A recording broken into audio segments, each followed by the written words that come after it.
mas bahin sa laing nga tupiko kining bag-o karon no, nga ginadoso nga usa ka mambabalaw attorney nga kining House Bill 9598 on kining nga pag-criminalize sa necrophilia dinhi sa Pilipinas. Unsay buot pasabot ani attorney murag bag-o man ni sa pandungog sa pipila nato nga mga suking tigpaminaw karon?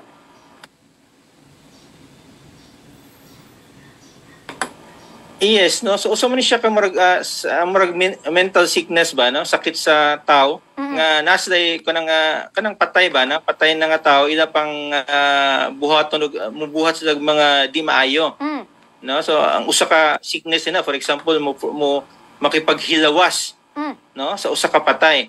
No? Manang strange kayo, no? Talagsaw na siya but sa ubang mga nasod na siya nahitabo. Maskin diri sa atong nasod daw na nahitabuan na, no? Sa mga kanang mga embalmer, no, kanang mga nagakuanog mga lawas sa mga patay ila pa yung imolestya, no. So imagine patay na ka mo double dead pa jud ka tungod kay napay mga kanang ginaingon nga molesters.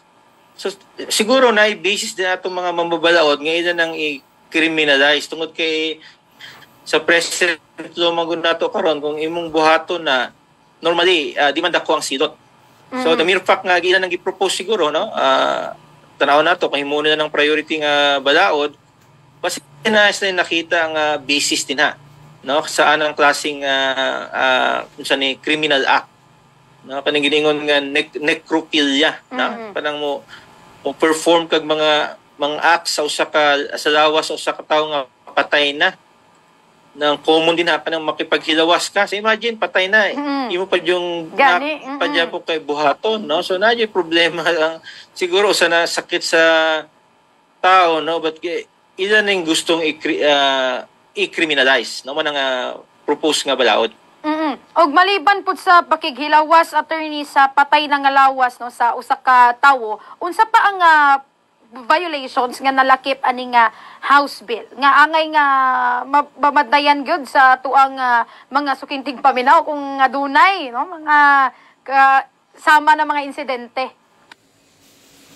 Well, siguro nakita no, labi na kanang sa mga funeral parlor, no, daghan tang mga nadunggan ana murag siyaw-siyaw lang but na-based din na, no. Imagine isulod na ka, no, namatay na ka, isulod ka sa mga funeral parlor pagkatapos ilang ang lawas sa patay nga tao ilang duwaon, no. So manang ilang siguro i-appeal niya na sa nga proposed bill basta ang apektado ani kani mga patay nga lawas na, no, nga ila pang napay mga tao nga ila pa yun ng pagtripan mo nang ginakuan sa atong proposed nga balaod, no, nga i-criminalize nila kay karon pwede man tungod kay way criminal di na siya criminalize murag action for damages lang siya, no. Mo file kag kaso pabayaron nimo tong for example funeral parlor no nga nibuhat ana, no, kay common man gud nilang suspect ani mga funeral parlor, no. But di lang pud funeral parlor pwede gyapon sa guwas sa funeral parlor as long as nakay gibuhat